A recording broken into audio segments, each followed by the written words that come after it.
আলহামদুলিল্লাহ, শুকরান শুকরান শুকরান। আমি এসেছি 50 মিটার ট্যাপ নিয়ে। এই 50 মিটার ফিতা ট্যাপ দিয়ে আপনার জমি মাপা যায়, যে কোনো জিনিস মাপার জন্য। তারপরে আপনি ডোর তো ভিউয়ার দেখলেন, 4 ইঞ্চি এসএস কবজা আছে, তারপরে গুটি আছে। এই সমস্ত বিভিন্ন বিজনেস আইডিয়ার পণ্য দেখার জন্য, আপনাদের বোঝার জন্য, আপনাদের জন্য আমি ভিডিওটি ছেড়েছি। তাই আসুন, আপনারা ভিডিওটি দেখুন, শেয়ার করুন, লাইক দিন, কমেন্ট করুন, সাবস্ক্রাইব করুন।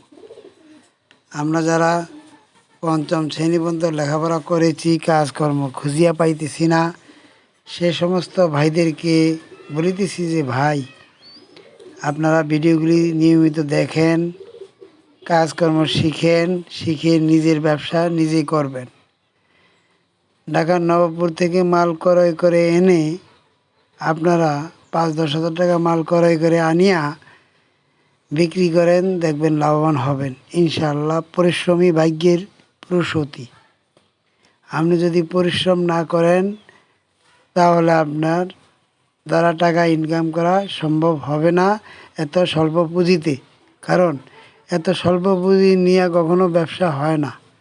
5-10 হাজার টাকা আপনি নিয়মিত যদি খাটান, নিজে যদি গতর খাটান, শরীরেরে খাটান, লাড়ান সারান শরীরেরে, তাহলে আল্লাহর রহমতে ভালো টাকা ইনকাম করে আয় ব্যয় করতে পারবেন। আয় করিয়া আপনারা ব্যয় করিবেন।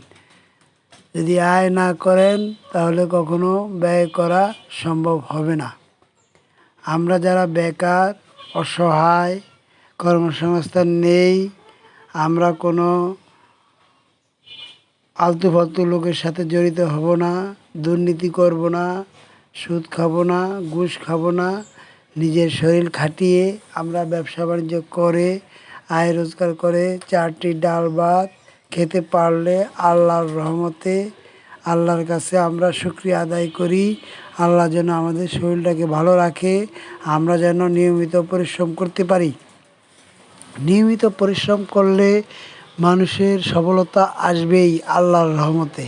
আপনারা বলতেছেন যে ভাই আপনার সফলতা আসে না কেন? ভাই আমার সফলতা আসতো, কারণ আমি আগেই ভুল করে বসেছি।